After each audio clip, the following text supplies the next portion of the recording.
What's up, guys? Welcome to the Peer Review Podcast. My name is Caleb. And my name is Brett, and we have some notes. But first, let's just chop it up a little bit. I feel like I haven't seen you in a minute.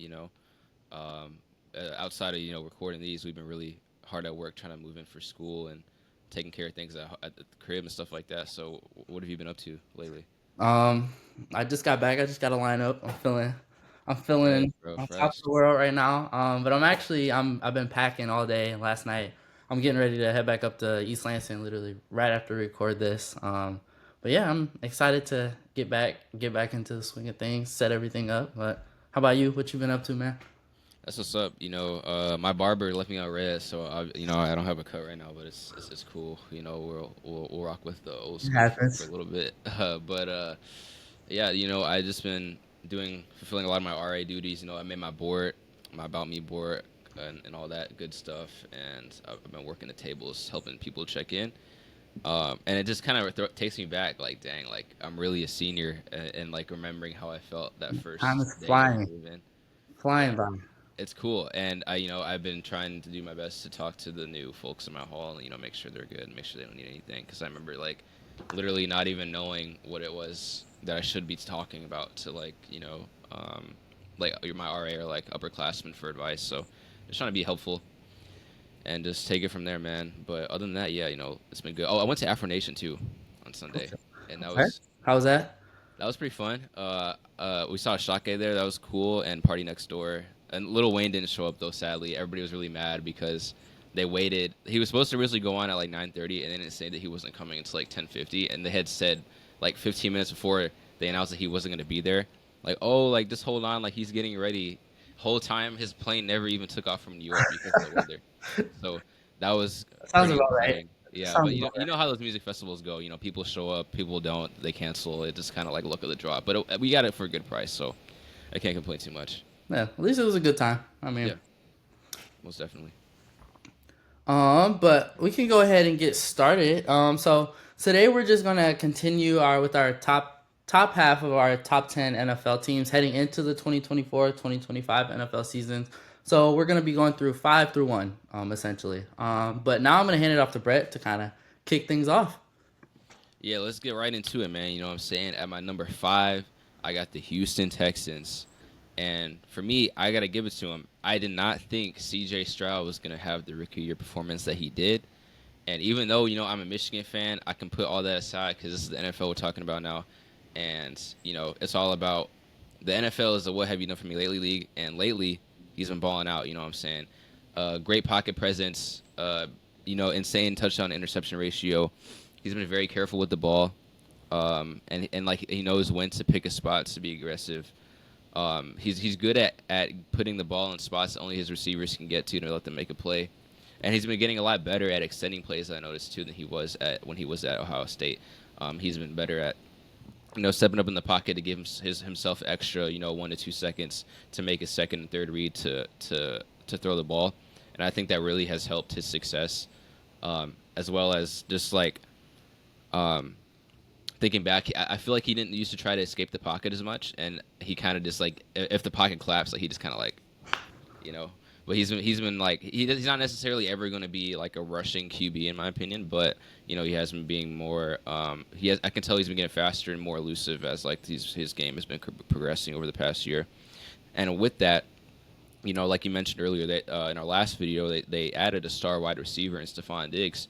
So that the Texans believe in C.J. Stroud. They think that this team can win now, and adding that veteran wide receiver presence in the locker room alongside Nico Collins and Tank Dell, I think they're poised to have a great season.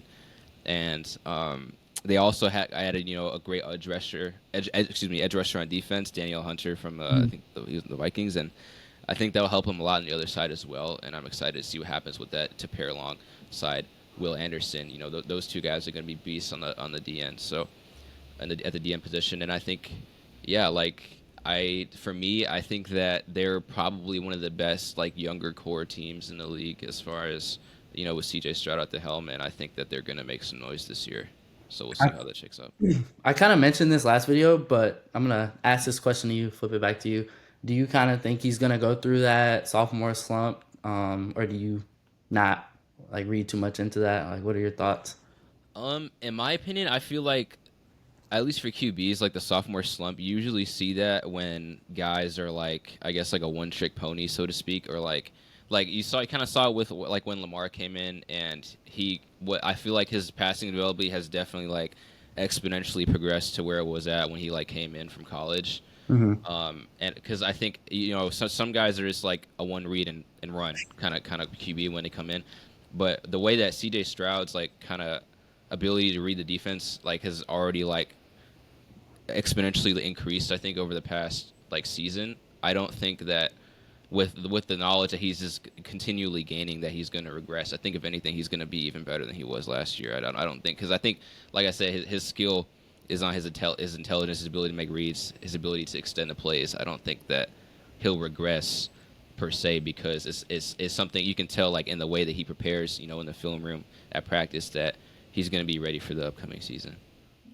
We have pretty similar views on that sophomore slump issue. I've been seeing it come up a lot. I'll see it in comments, and I don't really think too much into it. But I'm gonna go ahead with my number five, and at number five, I have the Eagles.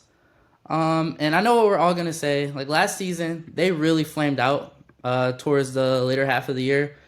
And I kind of attribute a lot of that to burnout as one, leadership, and then just chemistry as a whole. Because you could kind of tell towards the end of the season, guys weren't really getting along as well as you'd hope, and as well as you'd expect. And while some of those components are pretty important to a team, I think a lot of those issues are things that can be resolved in house. Right. They started off last year, like I said, 10-1 and finished about 1-5. But like I said, I think a lot of that stuff is just coming into a new season and having that time spent together and working together. I think they'll kind of work through a lot of those issues. I think Jalen Hurts needs to step up a bit though this season. He kind of regressed a bit last year, and I just think everything tied into that. And I don't want to make too much of that. Like, I don't think he's regressing as a QB already. I don't think it's anything like that. I just think they had a rough season, and it happens. I think And he was playing a little bit too tight. Like if you just watched him, like he just seemed like a little bit frantic, and like he wasn't playing free like he usually is. So Mhm. I think it's more of like a mental thing. You're right. Yeah, no, I agree completely. This season, like I think they're definitely gonna miss. I know they had Jason Kelsey retire and Fletcher Cox, and I don't think they should focus too much on the losses. Because they did add Saquon Barkley, to go alongside AJ Brown, Devonta Smith, and Dallas Goedert. Their depth is lacking a bit, so they're likely gonna struggle like if injuries come along. But I kind of feel like that's literally with every team. Like if your star players get injured, you're gonna struggle a bit. Um, but on defense, they have Jalen Carter and Jordan Davis, and they're going to be a problem inside. And then I just think they have so many weapons, whether that's Josh Sweat, Bryce Huff. Like they brought back C.J. Gardner, they added Devin White, and the list just goes on and on. But I think the Eagles are poised to be in the mix for the NFC's number one seed down the stretch. I think they'll finish ahead of the Cowboys, and I think they'll have a pretty successful season this year at about 12 wins. Most definitely, yeah. They added a lot of firepower too. How do you feel about their rookies, like Cooper DeJean, that guy?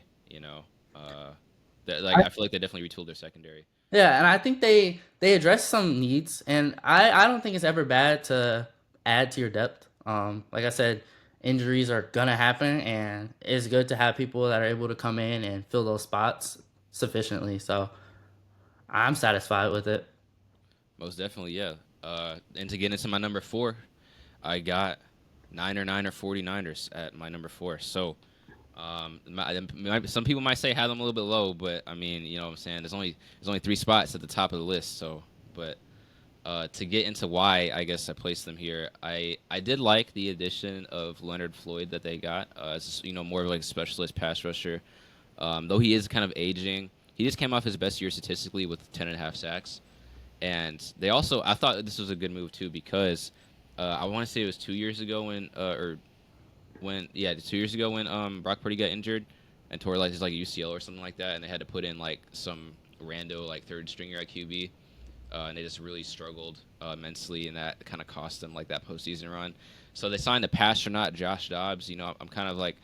I know he's like very streaky, but he's like one of my favorite like role players, like backup QB role players, and I hope that he does well. I think his backstory is just like so interesting.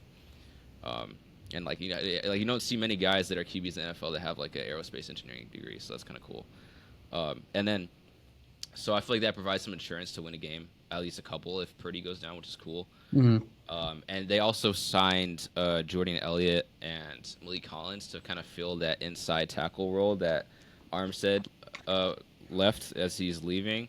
Um, I'm not sure if they're gonna kind of equate to that missed production, but again, he was getting older and he was kind of struggling with the injury bug. So we'll see how that kind of like how those two can fill his shoes, I guess, in the future and how that shakes up for them. But for me, like for the 49ers, like the reason why I didn't put them as high as I did was because like I feel like they kind of have some question marks on offense now with not knowing when or if Brandon Ayuk is going to be gone with this Mhm. contract. Because as we all know in the news, it's been coming up recently that for the past couple weeks, they've been looking for trade destinations, and he's been trying to get specifically to the Pittsburgh Steelers. And in my opinion, I think he deserves to get paid like a true number one wide receiver. I mean, he put up like 1,400 yards and seven Yeah, he touchdowns. definitely earned it. Yeah, he put up something crazy like 1,400 yards and like seven touchdowns with that All Star cast of Christian McCaffrey, Debo, and Kittle all having to share the rock with them. So I think he definitely has earned it, and I think like there's still a standoff because he wants more money for his final contract year. At least that's what I think came out like over the past 2 days. But it seems like he only wanted to go to the Steelers, even though like they had some trade offers for like two other teams, and he said no. So I guess he likes whatever they're doing over there with Tomlin and Wilson and those guys, and he thinks that he can be the final piece of their puzzle to contend alongside George Pickens and stuff. But it's been reported that he's been practicing, but not participating. Oh, he's been at practice, but not participating in the workouts, presumably to let the team know that he's like obviously unhappy with his current situation. So for me, like I think losing him would be like really big, and I think that like their firepower and offense will definitely take a hit. But again, they still got guys like Fred Warner on defense to make up for because they're still gonna have a great defense. But for me, that was just my biggest question mark and why I had to put them at number 4 with that contract still up in there. Fair enough. Fair enough. For my number 4, I have the Ravens. And I just want to start by saying they have the MVP, the current MVP in Lamar Jackson, and just getting into their breakdown of their teams. I think this season their offensive line and their receiver depth definitely going to take some hits, and they lost Patrick Queen. And I think losing him as a linebacker is definitely going to weaken their defense. But I love the addition of Derrick Henry. And they got Keaton Mitchell to return and hopefully add to the backfield. But I want to touch on the Derrick Henry piece a little bit because I just think, even though he's not in his apex prime, I think when you pair an athletic freak like that with Lamar Jackson, another athletic freak, they're just going to be an explosive duo. And I can't wait to watch them on offense next season. And then they have those two, but then they also have weapons. Like they still have Mark Andrews, they still have Zay Flowers. Like they're gonna have a really really good offense. Excuse me. And then defensively, uh, they lost. I always butcher his name, but I think it's Jadavian Clowney. Excuse me. They lost Jadavian Clowney and Ronald Darby, but they still remain formidable. I expect a slight slippage from their defense, like I said, but it's not going to be anything crazy. I think they still have Kyle Hamilton, they still have Roquan Smith, and they still have Justin Matabuki. And I just think they'll be enough to anchor that defense. Yeah, I mean, Um, like, the Lions specifically had a run in with that defense last year, didn't they? I think they blew us out like 34-3 or something like insane, yep. like or 6 or something It insane like was a that. So talking point. Everyone was talking about it for weeks, and yeah, yeah, I like it's remember it's no that. joke. Even though they lost a couple people, I think that really is going to keep them in a lot of games this year for sure. Yeah, and I'm so excited for that explosive offensive pair. They got a star set of defense, and I think the Ravens are going to be a strong contender in the AFC. I think they're going to lose a few more games of the season than last, so I'm predicting them at about 10 or 11 wins. But they're still going to be one of the top teams in the mix, in my opinion. But I'm going to hand it back to you to talk about your number 3. Agreed. Yeah, I feel it, man. Because at number 3, I have the Ravens too. So yeah, like you said, we got Big Trust, the MVP, leading the charge still. Again, Lamar Jackson, in my opinion, is still top 2, 3 QB in the league. I do think that losing their left guard, Kevin Zeiler, to the Lions, but go Lions. But for them, that's kind of bad because he was an All-Pro guy, really good Pro Bowler, left guard. But he was aging, and I think it was probably time for a replacement and probably to save some cap space for them. So that was probably smart move in the long term if they can find a formidable replacement in the draft. And like you said, I think Derrick Henry will just add another dimension of power running to their offense. And like I think him running the option with Lamar Jackson, like that's just going to be like an insane like lethal extra layer to their offense. But I think like you said, the wide receiver depth for me is their biggest question mark. Like outside of Zay Flowers, they really only have Bateman and Nelson Aguilar or whatever, and he's like way past his prime. You can't count on those guys for more than like maybe like 350 yards. So it's like I don't really know where the rest yeah, they have Mark Andrews and Zay Flowers, but outside of that, I think they're going to be looking for more production from maybe some guys in camp or some late round draft picks. But we'll see how that kind of shakes up in that competition for the 2 and 3 spot, and if they actually stay in there long term. But yeah, I think that's the biggest question mark for me is what Lamar's weapons at wide receiver is going to look like besides Zay Flowers. And if I were them personally, I would want to try to look to trade for like a taller X wide receiver for like that kind of complements Zay Flowers. Because Zay Flowers seems like 5'9", so it could be helpful for them to have a bigger guy to get those contested sideline catches and stuff like that. But we shall see how that shakes out for them. That's who I had at my number 3, the Baltimore Ravens. Okay. At my number 3, it was kind of a toss up for me between the 49ers and the Lions. We'll kind of see why, but as far as I chose the 49ers as the third spot, I kind of settled in with them for a lot of the reasons that you kind of mentioned. The Niners, they're going to have an electric offense. Like their run game is spearheaded by, they have the offensive player of the year in Christian McCaffrey, and he is just insane. They have Brock Purdy, and then he also still has a bunch of weapons. Like he still has George Kittle. But we're still like, I don't know how that contract situation with Brandon Ayuk is going to work out. And I think if they do lose him, they will feel the effects of that. Last season, they led the league in expected points added per play. They were second in yards per play, and they were third in points per game. So that just kind of goes to show like how insane their offense was last season. And then their pass offense was near the top of the league in almost every statistical category last season. So I think they definitely take a hit losing him. And I'm kind of interested to see if they do honor his trade request. But despite all that, they're still a tough and talented team under Kyle Shanahan, and they have their defense, who's led by Fred Warner and Nick Bosa, who are no joke. Like those guys are tough, they're physical, and they're talented. Most of all, they have depth across the board on their defense, and I'm expecting big things from them this season. But as a Lions fan, not too much. Um, but I think they're still going to be some like around in the favorites mix in the NFC, and they're likely going to be second. But I'm predicting them to have about 11 to 12 wins, and they may make it all the way unless the Lions have something to say about it. So, but that is my number 3. And I'm going to hand it back to you, Brett, to go ahead with your number 2.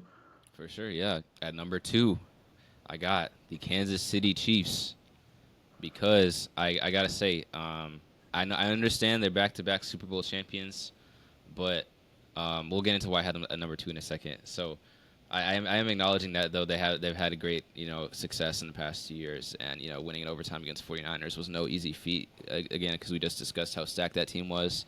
But this year, I really think that they have added the weapons that Mahomes needed to succeed. To continue. Well, I mean, he's already been succeeding, but I mean, like to continue on this trajectory, right? Like to kind of even to make it his job even easier. So they got Xavier Worthy in the draft out of Texas. Speedy X wide receiver who had a 4.21 40-yard dash at the fastest time. So you're like, all right, Tyreek Hill's gone. Mahomes is like, I need a new fastest wide receiver in the league. So they went out and got Xavier Worthy. So that I think that was really smart. And they also got Hollywood Brown, another great route runner and deep threat. And it was good that they were able to retain Chris Jones because there's some question marks about that previously. And, all-pro defensive tackle, obviously one of the best interior forces in the league. And they re-signed Drew Tranquill, their linebacker, who led their team in tackles with like 79 or 80 tackles, right? So I think that they have retained the depth and firepower that they needed to make another run because, the front office is genius. Andy Reid is one of the greatest, coaches that we've seen in our generation. And again, the back-to-back champs are looking to three-peat, right? They're in win now mode, obviously. A question mark surrounding Travis Kelce's age and whether or not he's going to call it after like this year or next year, and he's been up there. But he is a top five center. I mean, excuse me, they still have a top five center in their offensive line, and a serviceable running back in Pacheco. Uh, because I think he didn't play for like 2 or 3 games, but he still notched like 900 yards, and it was very serviceable, average like 4.5 yards carry. They still have Trey McDuffie too, a really great cornerback for them. So I'm looking for all those guys to make an impact on their defense, and to be right back in the mix, really. And for me, I think the only question mark is still kind of their offensive line and how those pieces are going to fit together. And really kind of, I think their wide receiver 3 spot too, I think is still kind of, I don't really know who it's going to be, but we'll kind of see how that shakes up during the season. And I think honestly, as Mahomes has Kelce and like one good wide receiver, bro. Yeah, that's Like it literally like doesn't even matter. So, Mahomes is gonna be Mahomes, and he's gonna make great plays. Be elusive. Escape the pressure, make insane throws downfield, throw it behind the back pass. Yeah, I saw that. I was as just trying we've stuff. seen yeah, exactly. As we've seen in preseason, he just walked. He's like, hey, I'm going to throw the behind the back pass in this one, in his little Kermit voice or whatever, and then he just made it happen. So, yeah. With that being said, that's why I have the Kansas City Chiefs as the second best team in the league. Okay, now on to my number 2. Where do I start really? Last season, the Lions helped put a smile on so many Detroit fans, sports fans' faces. This was the first time in our lifetimes that we've seen the Lions be good. Um, and I want to start by just giving a big thanks to our GM, Brad. Wait. We did win the well, actually, we didn't win. Sorry, we made it to the wild card round Yeah, and but then we beat the didn't. Yeah. Cowboys in like 2014. That was like literally the last time we even made it to the playoffs. But like I was saying, since he was hired back in 2021, he's worked his ass off to turn this team around. He's added players, he's added talent. Our coaching staff has been amazing. He's been retaining everyone, and I, leading into that, I kind of want to talk about Dan Campbell a bit because I have loved the addition of him. He's kind of helped establish a culture and a system for us that it's hard not to respect, and I think the word grit is a perfect encapsulation of this team, and I'm hoping that this can be our culture and our system just moving forward because I think it kind of fits the Detroit brand. But now just a little bit on to the micro level of the team. Last season, the Lions had an unstoppable offense with Jared Goff at the helms, and yes, I was critical a bit at times of his contract extension, but I think his production has made it well deserved. I think there's a really, really well rounded team. Like we have talent at every single position. Our offensive line is elite. We have receivers. Like we have Amon-Ra St. Brown, Jameson Williams. We have Sam Laporta. We have depth at running back. We have both Jahmyr Gibbs and David Montgomery. And we have the luxury this season of retaining our entire coaching staff. So that's just going to tie into building chemistry, the repetition, and just guys getting more familiar with each other. That will never hurt a team. And I haven't even really touched on our defense, led by one of the best pass rushers in the league, and Aiden Hutchinson. And then we just got our new rookie safety, and Brian Branch. This offseason, we added defensive tackle DJ Reader. And we also added corner depth, which we needed so bad last year. I don't remember how many times I felt myself yelling at the screen. We got beat deep. Like it was one of my biggest frustrations. And hopefully, we addressed it this season. But I'm expecting a big season from the Lions. We're finally back on top, and I think anything short of an NFC Championship game is a failure. And if we were to run into the 49ers again, I love our chances. I think guys are going to be fired up just because you want that revenge. You don't want to go out twice to the same team. And I think guys are just ready to make it happen. So for my number 2, I have the Lions, and I'm predicting about a 12-win season from us. Yeah, man, I couldn't agree more, and hopefully with these new additions, Will Harris and Fildor never have to see a football field for the Lions at least ever again. I hope they do great things in other places, but that was just very sad to see. So, with my number one best team in the NFL, and I'm telling you, I have the analytics and This is unbiased. this is unbiased. I have the anecdotes to back this up. It is the Detroit Lions. You know what I'm saying? So look, we had the key additions, like Caleb was saying in the secondary. We drafted Terrion Arnold at corner out of Alabama. He's a dog. We got Ennis Registraw out of Missouri in the second round, and then we signed Amik Robertson from the Raiders. And then we got signed another great corner from Carlton Davis from the Buccaneers. So we literally got four guys that could potentially all compete for the two starting outside corner positions. So that's just going to make all of them better, in my opinion. And then we also got some good projects for the future. And Sion Vaki that played a little bit in the preseason. He was, I think, at Utah. And he played safety, but they had him in for like 2 games as emergency running back, and he had like 500 yards and like 3 or 4 touchdowns in like 2 games. So then, Brad Holmes looking at that guy like, I like that. He's utility. He can play safety if needed. He can be like the emergency like fourth running back, and they love guys like that. They just love football players, that are willing to do what they want, what it takes for the team to win. So I love that pick too, in my opinion, to just have that insurance because we are a primarily running team. So I think they'll probably carry 4 running backs with Gibbs, Montgomery, Reynolds, and Vaki. And we also got some depth for the O line to help continually, because they know Brad Holmes understands that O line depth and the production of the O line is how we win games in the trenches, right? So we drafted Christian Mahogany and Giovanni Manu for the future to help prepare for that, because Taylor Decker is getting older. Frank Ragnow, even though he's an All-Pro center, second best center in the league, in my opinion, he hasn't been dealing with the injury bug with his feet and his toe or something like that. So I don't know how longer he's going to play. He is getting up there. So that's smart that they drafted for the future. And just getting back to like what they're doing right now, Detroit. I mean, obviously Detroit has basically like a top 5 offense, probably higher than that this year. And we only increased the firepower with Gibbs as the emergence of an elusive back threat that can catch out of the backfield. Laporta had basically like the top 3 tight end season last year.